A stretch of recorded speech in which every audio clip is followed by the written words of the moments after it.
Okay, there we go. See? I don't know why it keeps doing that. It just sometimes it lags, sometimes it doesn't. But anyways, let's jump into chapter 5 of Job.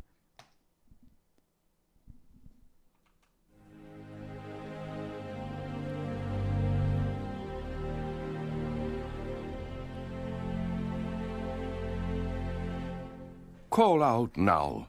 Is there anyone who will answer you? And to which of the holy ones will you turn? For wrath kills a foolish man, and envy slays a simple one. I have seen the foolish taking root, but suddenly I cursed his dwelling place. His sons are far from safety. They are crushed in the gate, and there is no deliverer. Because the hungry eat up his harvest, taking it even from the thorns, and a snare snatches their substance. For affliction does not come from the dust, nor does trouble spring from the ground. Yet man is born to trouble, as the sparks fly upward. But as for me, I would seek God. You see what I mean? It's and hard. to God I would commit my cause, who does great things and unsearchable, marvelous things without number. Let me pause it here, and let's read the commentary for chapter 5, from up till 8.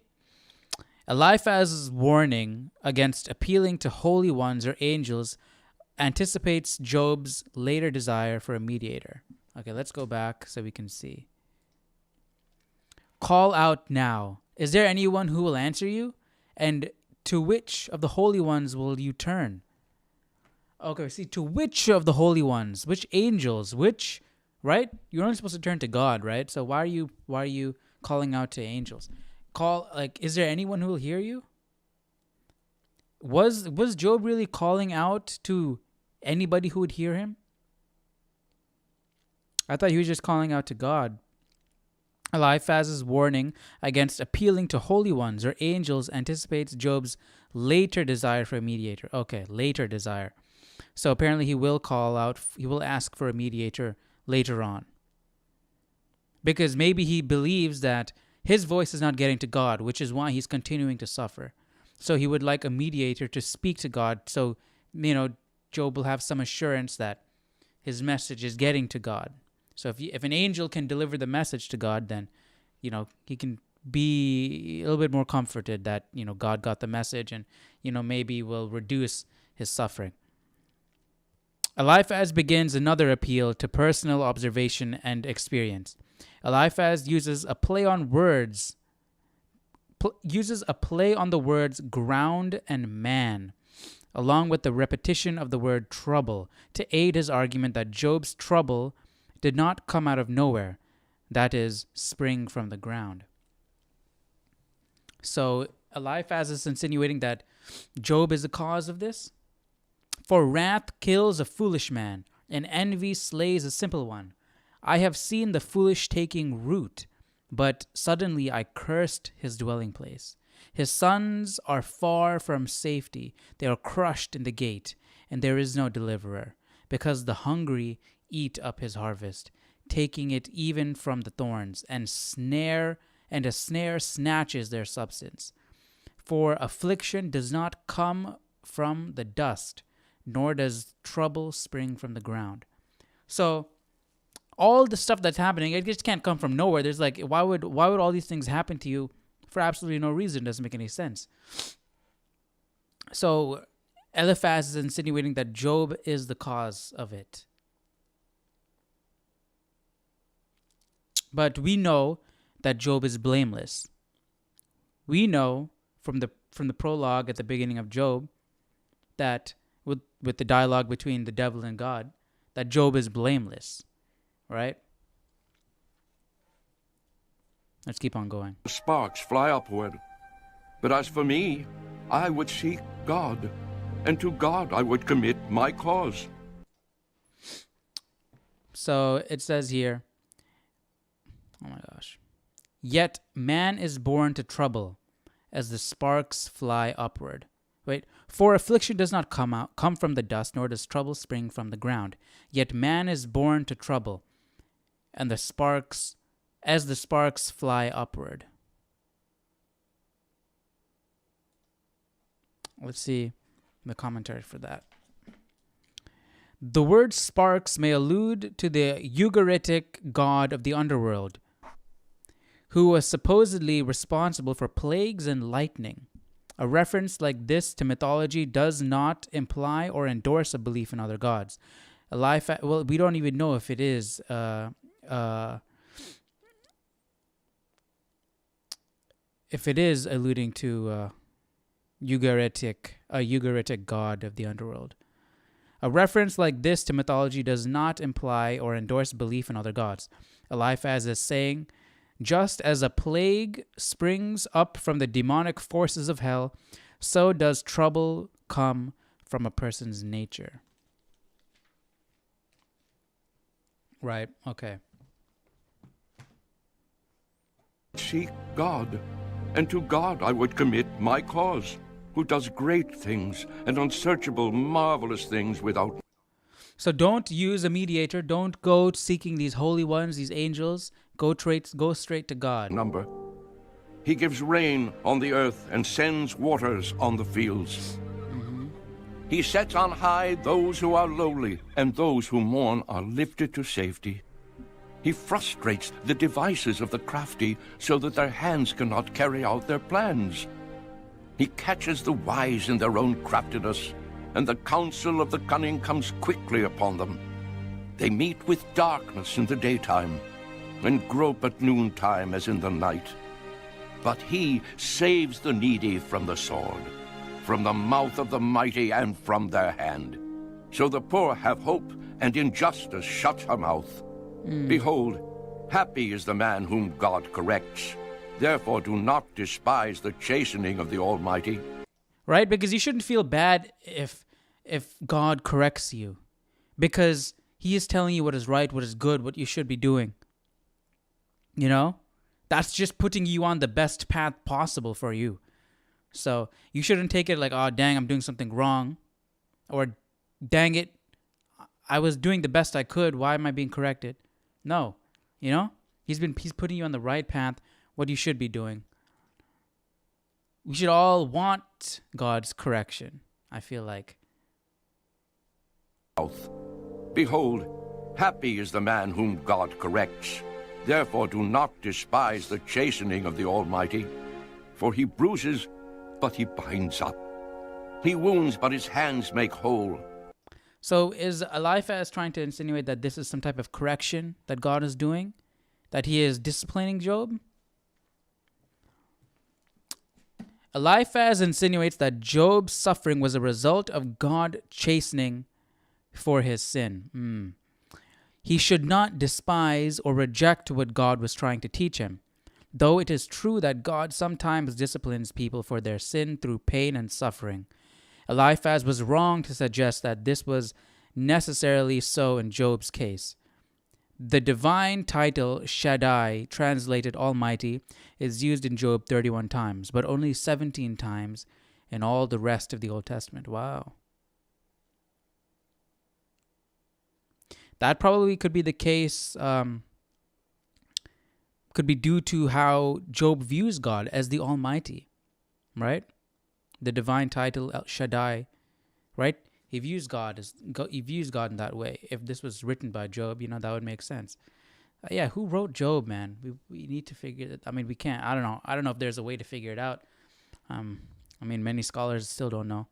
But yeah, we know that Eliphaz is wrong in this instance. That Job didn't do anything wrong, as we know. Again, he's blameless, as was said. This is due to a wager between God and the devil, which is why I feel bad, because Job is stuck in the middle of all of this. He wounds, but his hands make whole. He shall deliver you in 6 troubles. Yes, in 7 no evil shall touch you. In famine he shall redeem you from death, and in war from the power of the sword.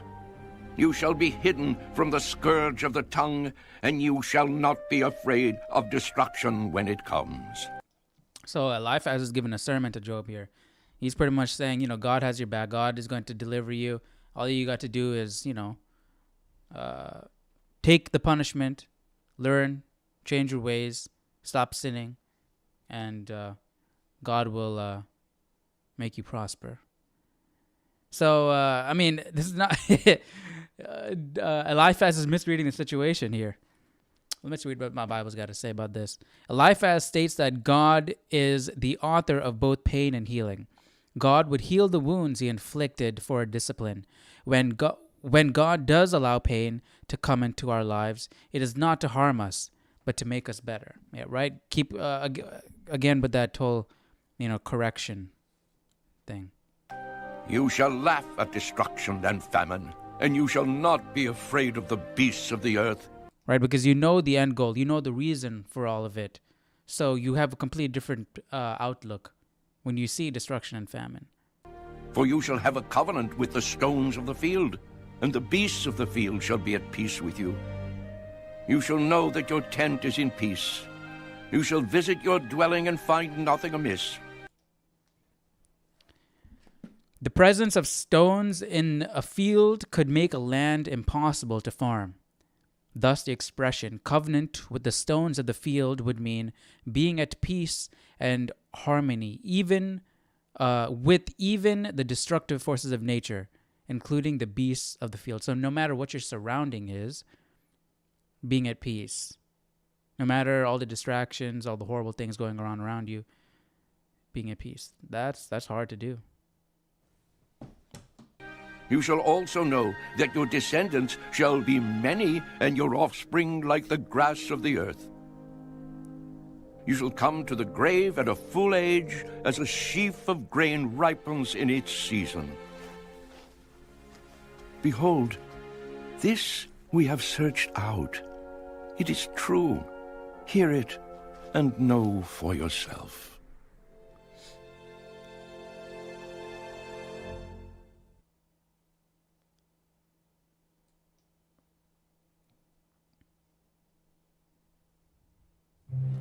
I mean, if Eliphaz is Job's friend, this is probably all coming from a place of love for him, right? He's trying to solve the problem here. He's trying to tell Job, this is what you got to do. This is what you got to do. If you do this, you won't be suffering anymore. He probably doesn't want to see his friend suffer, Even though he's a little bit off the mark in this case, he's just trying to help. Then Job answered, "Oh, that my grief were fully weighed, and my calamity laid with it on the scales. For then it would be heavier than the sand of the sea. Therefore my words have been rash, for the arrow..." Okay, let's read what the Bible has to say.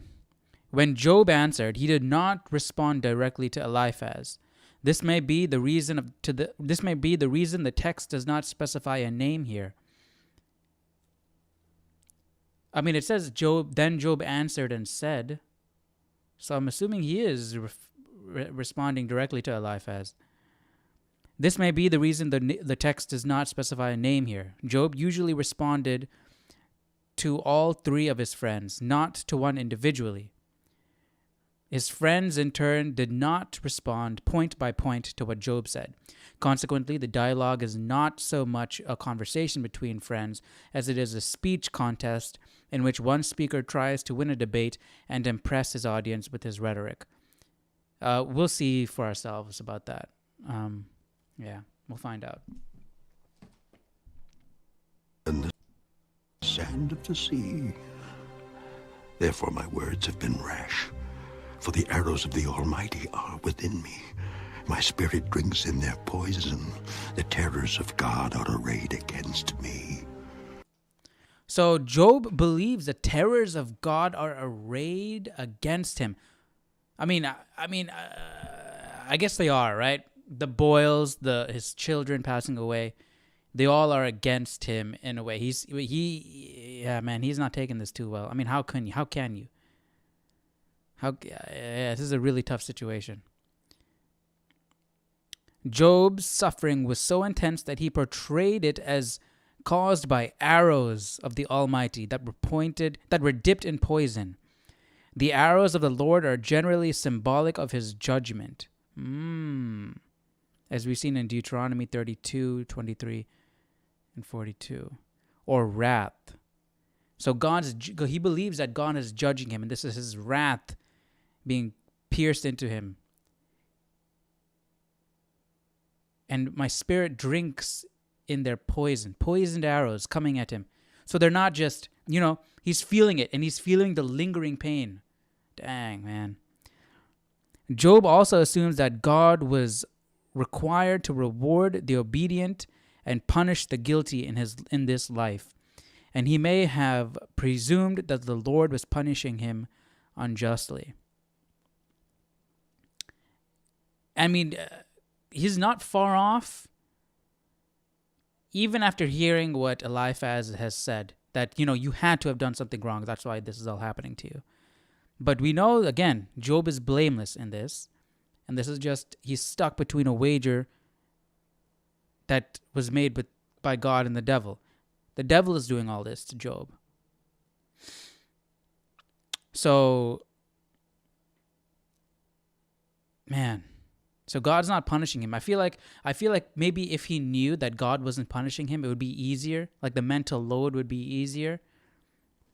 But then maybe he probably might get mad at God, right? Why allowing this to happen? But knowing Job, he probably wouldn't have gotten mad at God, to be honest. His faith and his trust in God is way too strong. He literally praised God after his children passed away. Does the wild donkey bray when it has grass, or does the ox low over its fodder? Can flavorless food be eaten without salt? Nope. Or is there any taste in the white of an egg? My soul refuses to touch them. They are as loathsome food to me. Oh, that I might have my request, that God would grant me the thing that I long for, Job needs to, that it would his wife please needs to God start to seasoning crush his eggs. me, that he would loose his hand and cut me off. Then I would still have comfort. Though in anguish I would exult. He will not spare, for I have not concealed the words of the Holy One. What strength do I have that I should hope? Then I would still have comfort, though in anguish I would exult. He will not spare, for I have not concealed the words of the Holy One. What does that mean? Oh, that I might have my request, that God would grant me the thing that I long for. And what did he long for? We read, he longed for death. He wished he wasn't born. That it would please God to crush me, that he would loose his hand and cut me off, because he can't take this pain anymore. Then I would still have comfort, though in anguish I would exult. He will not spare, for I have not concealed the words of the Holy One. Though the exact translation is disputed, the overall context of this verse seems to indicate that Job was more concerned to preserve his relationship to the Holy One than to have God remove his pain and anguish through death.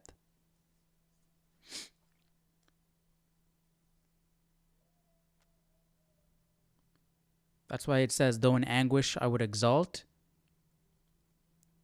he will not spare, for I have not concealed the words of the Holy One. So he is not going to conceal the words of God. He's going to continue to praise God through his anguish. Is that what it's trying to say? And what is my end that I should prolong my life? Is my strength the strength of stones? Or is my flesh bronze? Is my help not within me? And is success driven from me? To him who is afflicted, kindness should be shown by his friend, even though he forsakes the fear of the Almighty. My brothers have dealt deceitfully like a brook, like the streams of the brooks that pass away, which are dark because of the ice, and into which the snow vanishes. When it is warm, they cease to flow. When it is hot, they vanish from their place. The paths of their way turn aside. They go nowhere and perish. The caverns of Tema, look, the travelers of Sheba, hope for them. They are disappointed because they were confident. They come there and are confused. For now you are nothing. You see terror and are afraid. Did I ever say, bring something to me? Or offer a bribe for me from your wealth? Or deliver me from the enemy's hand, or redeem me from the hand of oppressors? Teach me, and I will hold my tongue. Cause me to understand wherein I have erred. How forceful are right words. But what does your arguing prove? Do you intend to rebuke my words? And the speeches of a desperate one, which are as wind? Yes, you overwhelm the fatherless, and you undermine your friend. Now, therefore, be pleased to look at me, where I would never lie to your face. Yield now. Let there be no injustice. Yes, concede. My righteousness still stands. Is there injustice on my tongue? Cannot my taste discern the unsavory?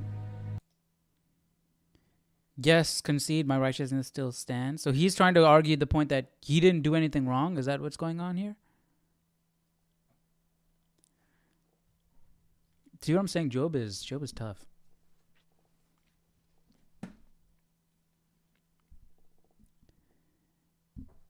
The exact meaning of the Hebrew word translated afflicted is disputed. Right, we're looking at verse 14. To him who is afflicted, kindness should be shown by his friend, even though he forsakes the fear of the Almighty. So his friend should always stand by his side, is what Job is saying?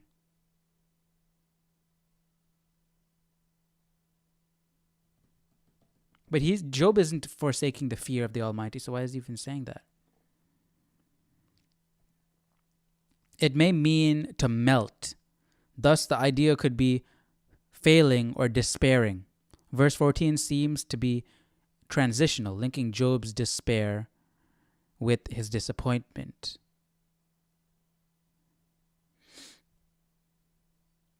Since the friends are called my brothers, Job apparently at one time had close relationship with them. This only intensifies his feelings of disappointment. He compares them to the streams of the brooks, the torrents of water that fill the ravines during the rainy season and pass away in the summer. So is he doubting? Is he disappointed in his friends that they are doubting him? The word pads in 18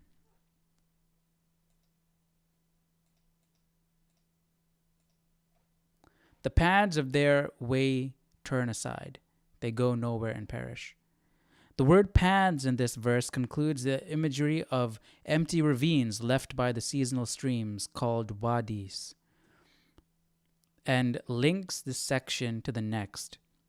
Job compares his intense disappointment with his friends to the thirsty caravans of Tema and the travelers of Sheba, whose hopes of water were dashed by reaching the dry stream beds.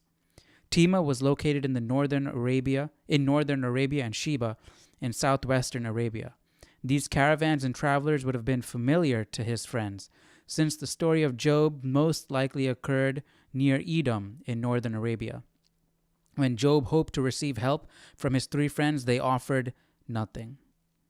This was like a desert wadi, a seasonal stream that vanishes in the time of greatest need. Job pleads with his would-be counselors to have understanding rather than an argumentative spirit. Because I'm thinking, what can they help him with? They can't kill him. They can't ease his pain. Maybe he just wanted somebody to understand. Somebody to just listen. The friends' demeanor degenerates into arguments and reproofs as they overreact to Job's words, which even Job admits belong to the wind. A counselor must be willing to make allowances for overreaction in someone who suffers and not respond with similar emotion. The sufferer often needs someone to be a friend who will listen with understanding rather than a judge who simply wishes to give reproof. That's exactly what I just said. The repeated word injustice in these verses is the same term used by Eliphaz in chapter 5, verse 16. Eliphaz argued that God saves the needy from the unscrupulous tactics of the wicked, so that the poor have hope and injustice shuts her mouth. Job responds by implying that the word of Eliphaz deals injustice to him in his time of need, by assuming that he is not righteous. Okay, so it's exactly what we were thinking. Exactly what we were thinking.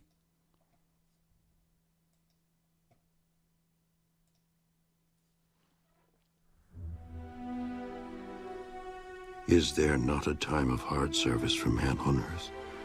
Are not his days also like the days of a hired man?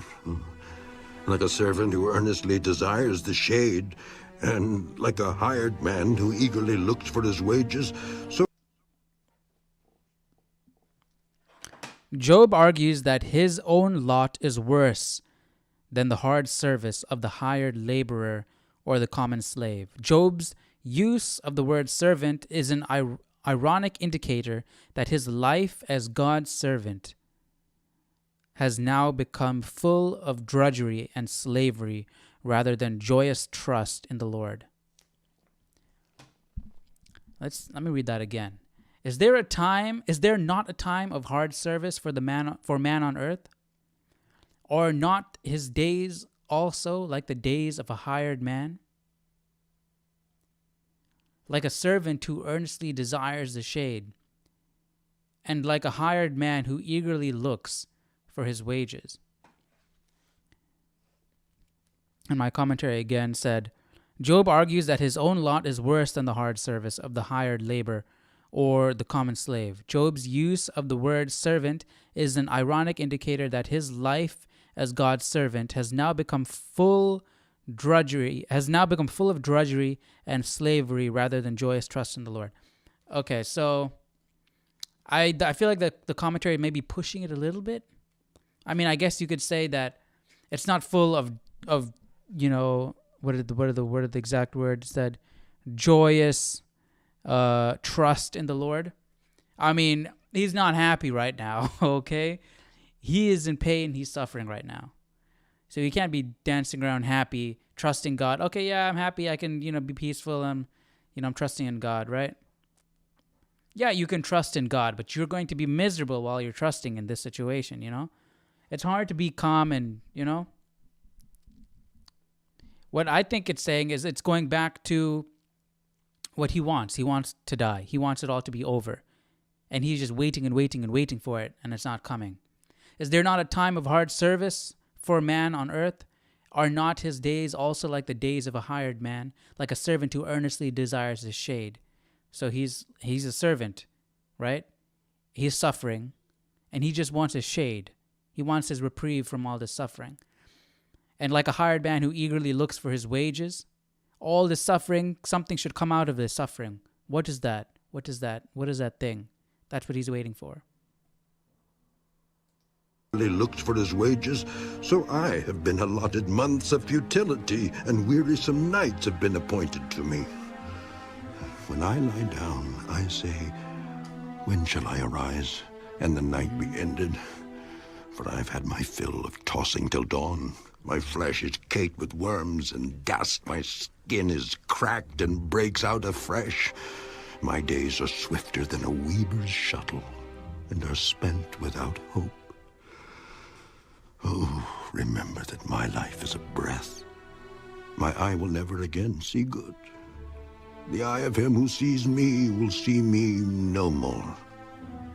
While your eyes are upon me, I shall no longer be. As the cloud disappears and vanishes away, so he who goes down to the grave does not come up. He shall never return to his house, nor shall his place know him any more. Therefore I will not restrain my mouth. I will speak in the anguish of my spirit. I will complain in the bitterness of my soul. Am I a sea or a sea serpent that you set a guard over me?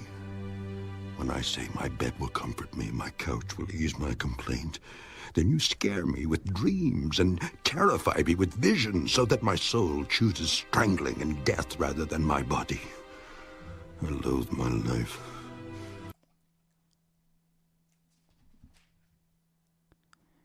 Okay, let's see what my Bible had to say about that. Nothing. Oh wait, no, maybe here. Okay, maybe this is the sea and its terrifying inhabitant. The sea serpent symbolized chaos and the forces of evil, and were even considered gods in the pagan religions of the ancient world. Once again, Job employs mythological imagery to express his frustration and deep anguish. Although Job interprets the Lord's guard as an invasion of privacy, God has designed it for a benevolent purpose. Job is not considering suicide when he states that he would choose strangling and death rather than to live in his body. Strangling may refer to the symptoms of his disease, such as coughing or choking. Yeah, I don't think he was referring to death because what we were talking about yesterday.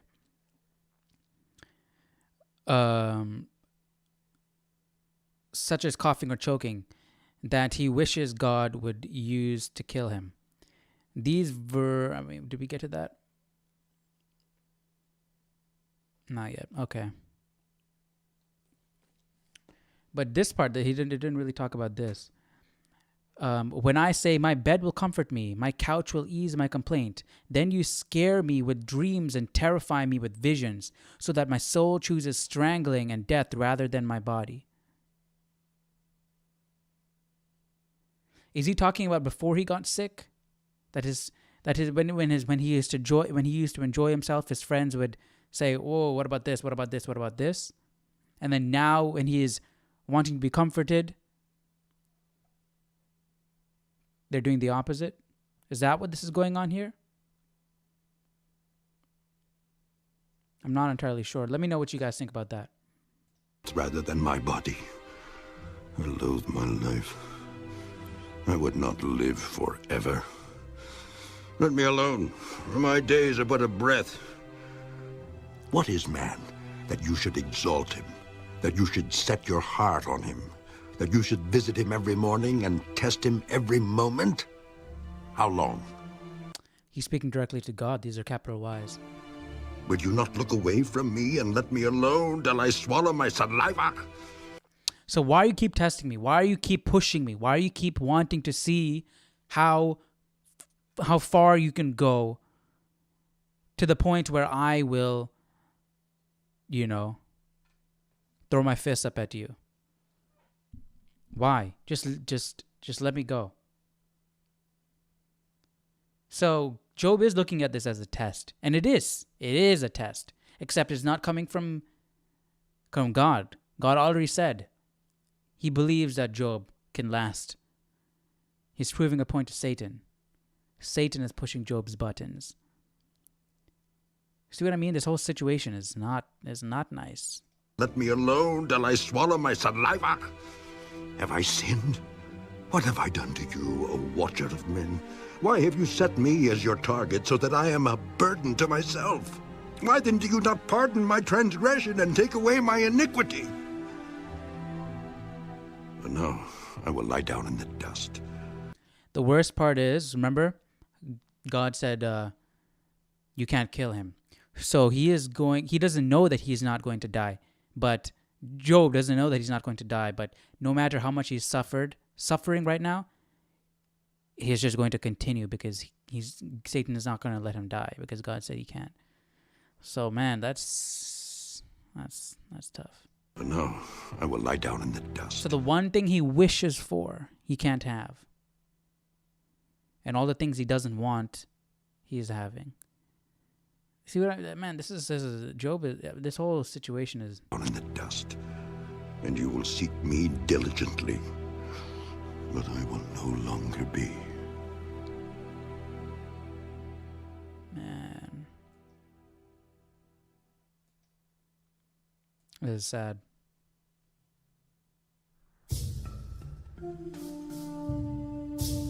Then Bildad the Shuhite answered, How long will you speak these things, and the words Shut of your your mouth be man. like a strong wind? Come on. Why are you talking like that? The guy's in so much pain. Just be understanding. The Shuhite answered, How long will you speak these things? As long as he and wants, the words okay? of your mouth be like a strong wind. Does God subvert judgment? Or does the Almighty pervert justice? If your sons have sinned against him, He has cast them away for their transgression. If you would earnestly seek they're God very and make logical your friends. supplication to the Almighty, Trying to reason. if you were pure and upright, surely now he would awake for you and prosper your rightful dwelling place. But see, that shows their faith in God. They have such strong faith in God, right? That there has to be something, you know? This is not all happening for no reason. God wouldn't allow you to suffer this much for no reason. You have to have done something. Your children had to have been sinners. That's why they were killed. You had to have done something. That's why God is punishing you. See, even though they're coming at it the wrong way, they should be more understanding of Job, be nicer. That you can't take away their faith in God, right? In no way they're never questioning God here, right? They're questioning Job. They're like, you had to have done something. This is why God is angry with you. So that's an interesting way to look at it as well. Dwelling place. Though your beginning was small, yet your latter end would increase abundantly. For inquire, please, of the former age, and consider the things discovered by their fathers. For we were born yesterday, and know nothing, because our days on earth are a shadow. Will they not teach you, and tell you, and utter words from their heart? Can the papyrus grow up without a marsh? Can the reeds flourish without water? While it is yet green and not cut down, it withers before any other plant. So are the paths of all who forget God, and the hope of the hypocrite shall perish, whose confidence shall be cut off, and whose trust is a spider's web. He leans on his house, but it does not stand. He holds it fast, but it does not endure. He grows green in the sun, and his branches spread out in his garden. His roots wrap around the rock heap and look for a place in the stones. If he is destroyed from his place, then it will deny him, saying, I have not seen you. Behold, this is the joy of his way, and out of the earth others will grow. Behold, God will not cast away the blameless, nor will he uphold the evildoers. He will yet fill your mouth with laughing, and your lips with rejoicing. Those who hate you will be clothed with shame, and the dwelling place of the wicked will come to nothing. Well, that was nice at the end, that last bit, what he said. But yeah, man, like, what they're saying isn't wrong. It's just that Job didn't do anything wrong. So that's why they're a bit off. But yeah, it's just the angle they're coming at. They're being a little bit hard, especially because Job is in such in such pain and suffering at this point, you know. But this, the last bit he said, he will yet fill your mouth with laughing and your lips with rejoicing. Those who hate you will be clothed with shame, and the dwelling place of the wicked will come to nothing.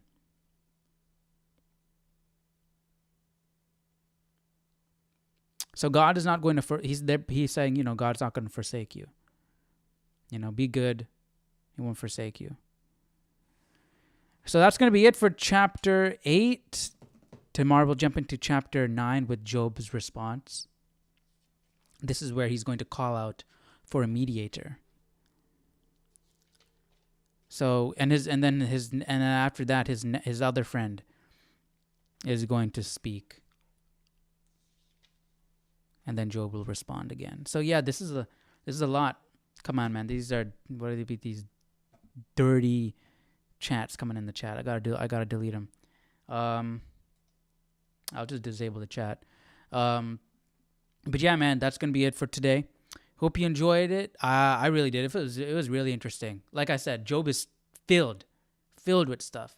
You see the amount of symbolism that we just had, where we just read with this guy. I have to go back and whatever. But you just saw it, right? So yeah, it makes for interesting reading.